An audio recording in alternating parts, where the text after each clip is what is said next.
Hello दोस्तों, आज पढ़ते हैं फेम 2 स्कीम। बेसिकली पहले इसका 1 वर्जन आया था, अब 2 स्कीम आई है, दूसरा version.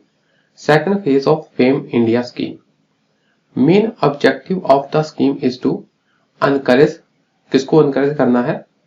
Faster adoption of electric and hybrid vehicle.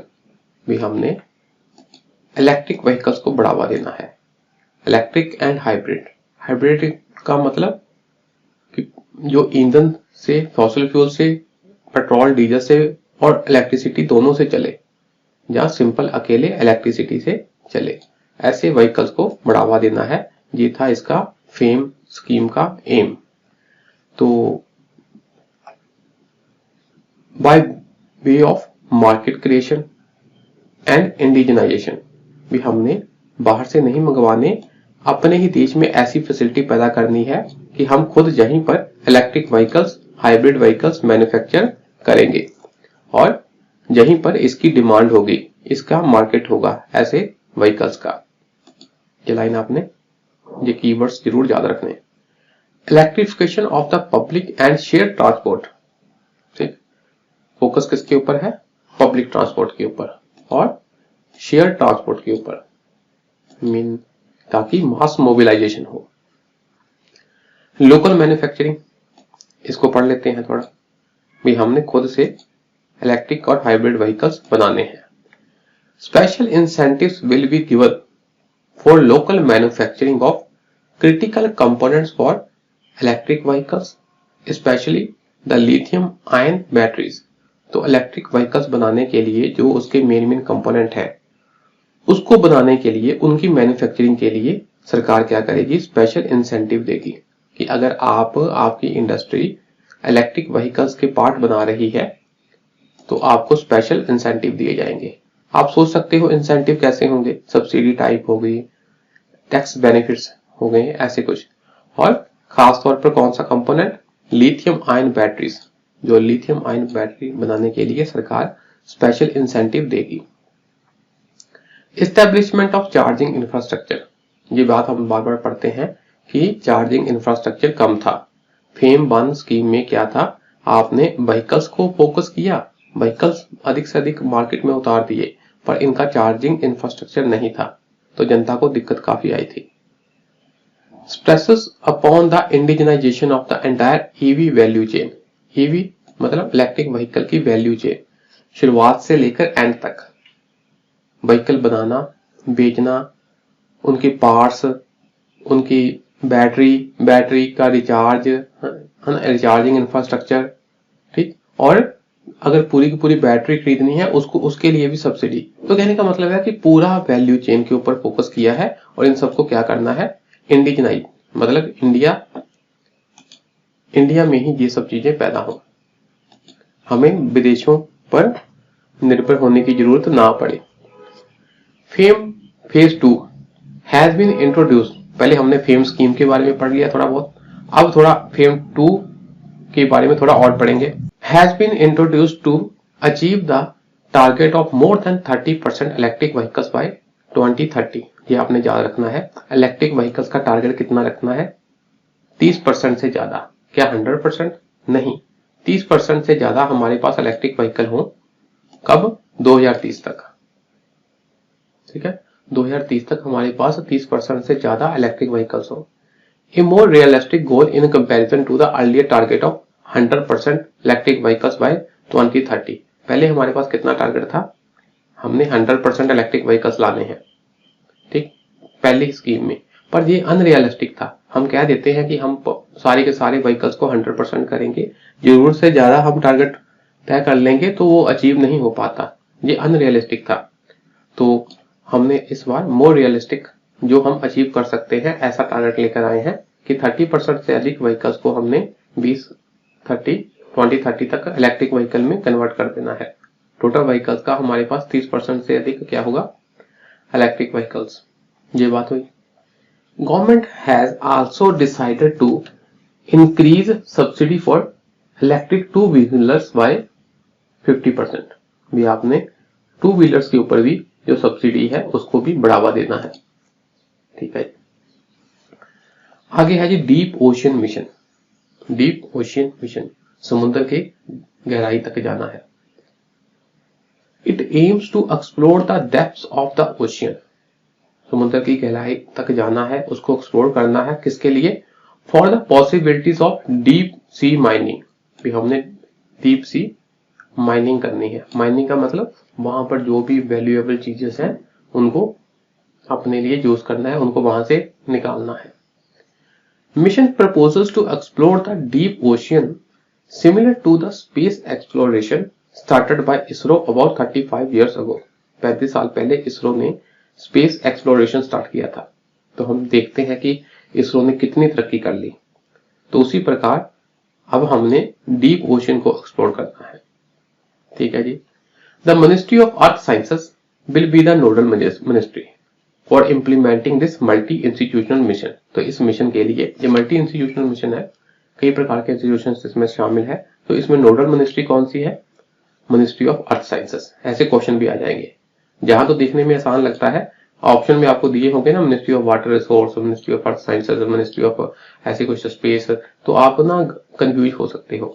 तो आपने इसलिए याद रखना है मिनिस्ट्री ऑफ अर्थ साइंसेस है इसकी नोडल मिनिस्ट्री। आगे है प्रधानमंत्री G1 योजना।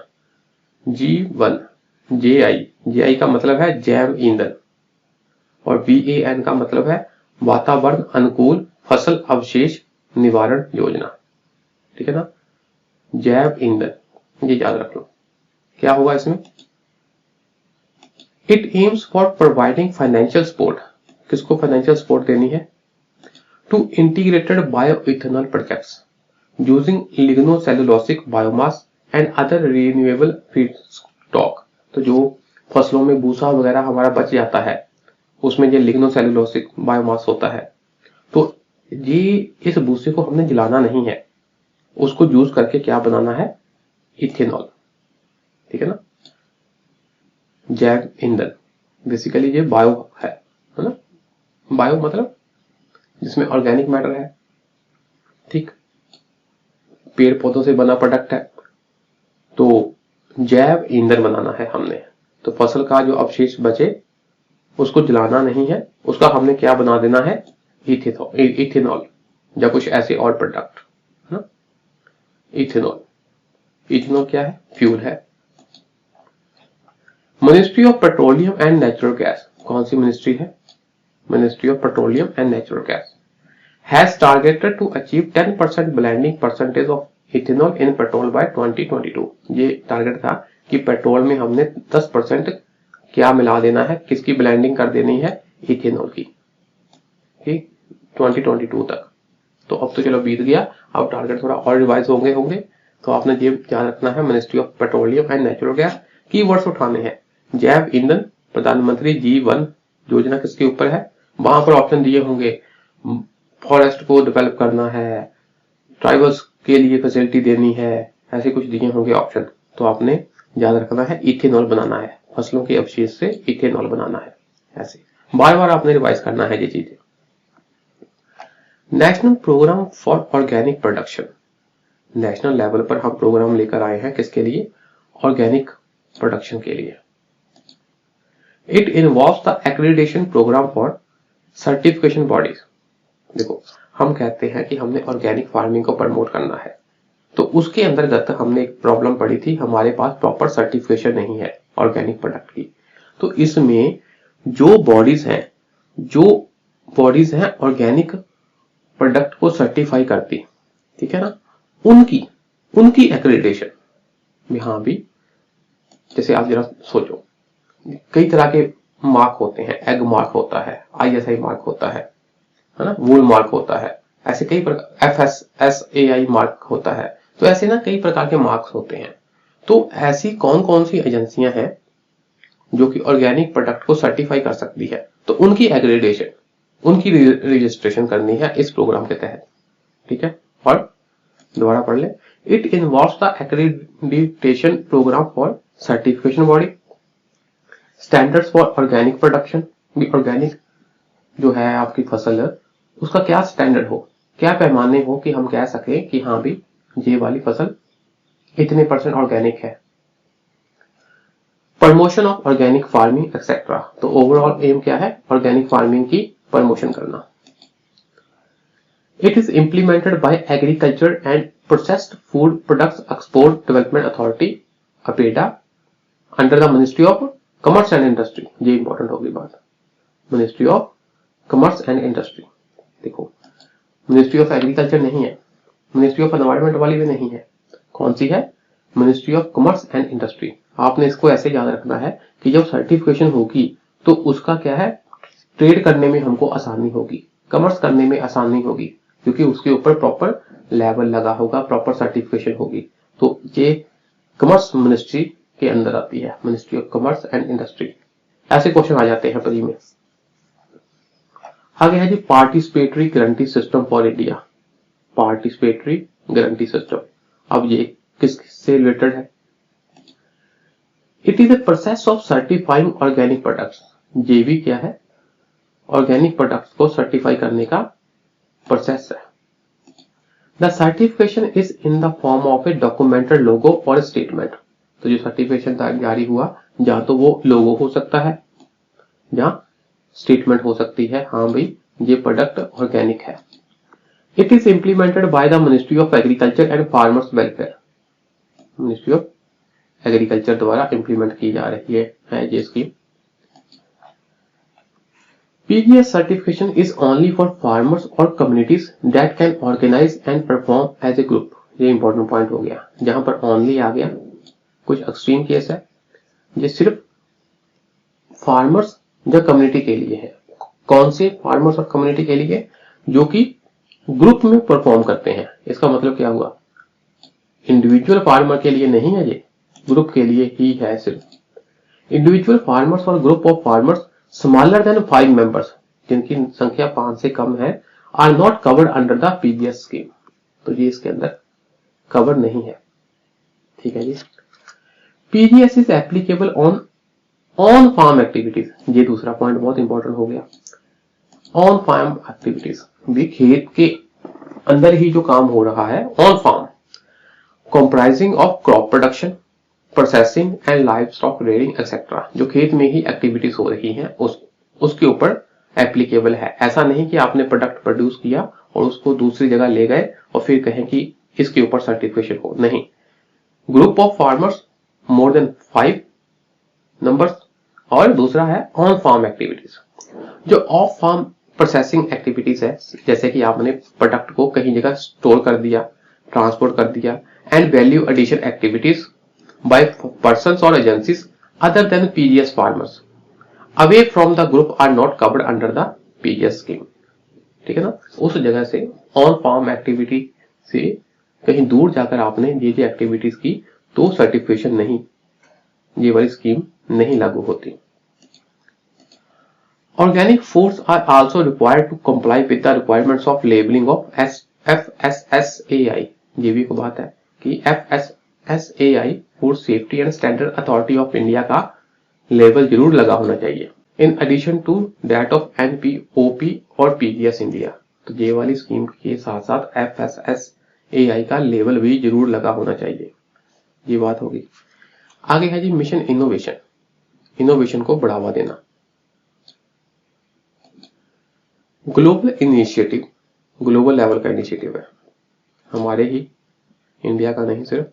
Global initiative to pioneer clean energy, किसके लिए? क्लीन एनर्जी पैदा करने के लिए। सॉल्यूशंस थ्रू डोमेस्टिक इनोवेशन, ताकि कैसे क्लीन एनर्जी कैसे प्रोड्यूस करनी है, अधिक से अधिक इनोवेशन लेकर आओ। इनोवेशन समझते हो? इनोवेशन होते हैं कि नए नए ऐसे तरीके जिससे हमारा काम और बढ़िया हो जाए। कह देते हैं ना, इसका माइंड बड़ा इनोवेटिव है कि नए नए तरीके सोचता है। एंड इंटरनेशनल कोऑपरेशन, तो वैश्विक स्तर पर आपस में सहयोग भी हो। इन सब से क्या करना है आपने? क्या करना है? क्लीन एनर्जी को बढ़ावा देना है, उसके लिए सॉल्यूशन ढूंढने हैं। It consist of 24 countries and European union. World की 24 कंट्री और यूरोपियन यूनियन मिलकर ये वाला मिशन चला रही है। क्वेश्चन आएगा क्या इंडिया इसका मेंबर है? Yes, India is it's founding member. जब से ये मिशन शुरू हुआ है लगभग तभी से इंडिया इनके साथ है। The first phase of mission innovation was launched along the Paris climate change agreement. आपको पता है पेरिस क्लाइमेट चेंज एग्रीमेंट कब हुआ था?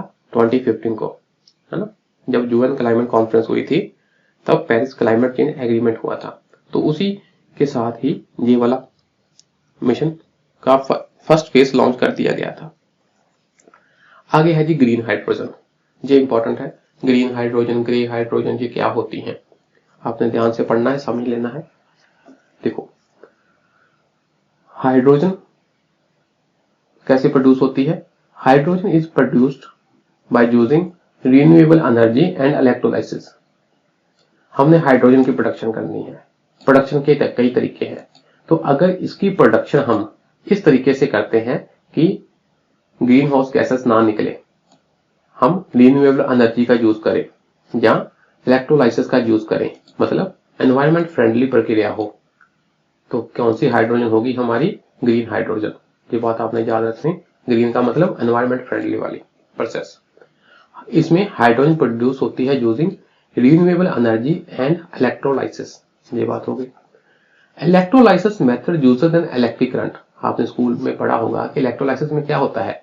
सोल्यूशन में इलेक्ट्रिक करंट डाला जाता है टू सेपरेट द हाइड्रोजन, ताकि सोल्यूशन के जो उस कंपाउंड के डिफरेंट एलिमेंट हैं वो अलग अलग पोल की तरफ चले जाए। किसी भी सोल्यूशन को के बेसिक एलिमेंट्स को, उसके कंपाउंड के बेसिक एलिमेंट को तोड़ने के लिए हम उसका इलेक्ट्रोलाइसिस करते हैं। ठीक, to separate hydrogen from the oxygen in water. ठीक है ना, जैसे पानी है, पानी में दो पोल लगा दिए आपने, एनोड और कैथोड, और उस पोल के थ्रू आपने इलेक्ट्रिसिटी सप्लाई की, तो क्या होगा? पानी है जो हमारा H2O, तो H2 एक पोल की तरफ चला जाएगा और O ऑक्सीजन दूसरे पोल की तरफ चली जाएगी। तो हम हाइड्रोजन को हमने कलेक्ट कर लिया। तो हमने क्या कर दिया? पानी में, मतलब H2O में से H2 और O अलग कर दी। To separate the hydrogen from the oxygen in water, तो हमने क्या प्राप्त कर लिया? हाइड्रोजन। ठीक है जी। By products are water and water vapour. ठीक है जी। Energy will be produced without emitting carbon dioxide into the atmosphere. यहां लिखो, इन कंबस्टन, जब कोई ईंधन जलता है, ठीक है ना, तो जो हमारा बाय प्रोडक्ट निकला, जब हाइड्रोजन जली, तो हाइड्रोजन ने ऑक्सीजन के साथ मिलकर क्या बना दिया? पानी। इसलिए कोई हार्मफुल गैसेस नहीं निकली, सिर्फ पानी और वाटर वेपर वगैरह ही निकले। तो इसका मतलब ये क्या हो गया? क्लीन एनर्जी है। Energy will be produced without emitting carbon dioxide into the atmosphere. तो हमने कार्बन डाइऑक्साइड नहीं पैदा की, ग्रीन हाउस गैसेस नहीं पैदा हुई, तो ये क्या है? क्लीन फ्यूल है। कौन? क्या? हाइड्रोजन। पर आपने क्या याद रखना है और चीज? ग्रीन हाइड्रोजन क्या है? हाइड्रोजन की production using renewable energy and electrolysis. ठीक है जी। आगे पढ़ते हैं grey hydrogen. Here hydrogen is produced from hydrocarbons, मतलब मीथेन हो गए, फॉसिल फ्यूल्स हो गया या नेचुरल गैस हो गई। ठीक है, इन सब का यूज करके हम हाइड्रोजन को प्रोड्यूस करते हैं। ठीक, ये सारे क्या है? इन सब के जलने से क्या है? ग्रीन हाउस गैसेस निकलती हैं and releases green house gases into the atmosphere. तो हमारे इस प्रोसेस में क्या है? एटमॉस्फेयर में ग्रीन हाउस गैसेस निकलती हैं। ग्रीन हाइड्रोजन में नहीं निकलती, ग्रे हाइड्रोजन में निकलती है, क्योंकि हमने प्रोडक्शन के लिए क्या किया है? नॉन रिन्यूएबल सोर्सेज वगैरह ऐसे सोर्सेज यूज किए हैं जिसके जलने से क्या है? ग्रीन हाउस गैसेस निकलती हैं। It constitutes India bulk production. ये इंपॉर्टेंट बात है। तो क्वेश्चन आएगा, क्या इंडिया में बल्क में अधिकतर हम ग्रीन हाइड्रोजन यूज करते हैं, ब्लू हाइड्रोजन यूज करते हैं? तो आपने कहना नहीं, एट प्रेजेंट हम ग्रे हाइड्रोजन अधिक मात्रा में यूज करते हैं। आगे है जी ब्लू हाइड्रोजन। ये क्या है? It captures the above greenhouse gases. तो ब्लू हाइड्रोजन में क्या है? ग्रे हाइड्रोजन में जैसे आपका ग्रीन हाउस गैसेस निकली, हवा में चलेगी, हमको नुकसान है। अगर उसी ग्रीन हाउस गैसेस को हम कैप्चर कर लेते हैं और उसको स्टोर कर लेते हैं अंडरग्राउंड, मतलब एटमॉस्फेयर में हमने ग्रीन हाउस गैसेस नहीं जाने दी, चाहे हमने फॉसिल फ्यूल्स वगैरह यूज किए, ग्रीन हाउस गैसेस भी एमिट हुई, पर वो ग्रीन हाउस गैसेस हमने एटमॉस्फेयर में नहीं जाने दी। तो क्या हो गया? हमने we capture the above greenhouse gases and store them underground to prevent them causing climate change. Store कर दिया ताकि क्लाइमेट चेंज ना हो। Its byproducts are CO and CO2, ये वाले इसके बाय प्रोडक्ट होते हैं। ठीक है, तो आपने ये याद रखना कि इसमें हमने क्या किया, कैप्चर कर ली ग्रीन हाउस गैसेस और उनको क्या कर दिया, स्टोर कर दिया। ये बात होगी। They are captured and stored so better than grey hydrogen. तो ग्रे हाइड्रोजन में ग्रीन हाउस गैसेस एटमॉस्फेयर में रिलीज हो जाती थी तो हमको नुकसान था। इसमें क्या है, हमने उनको एटमॉस्फेयर में रिलीज नहीं होने दिया और उनको कैप्चर करके स्टोर कर दिया। ठीक है जी, तो ऑपरेशन पेंजिया हम बाद में पढ़ेंगे नेक्स्ट क्लास में। आज के लिए इतना ही, शुक्रिया जी, नमस्कार।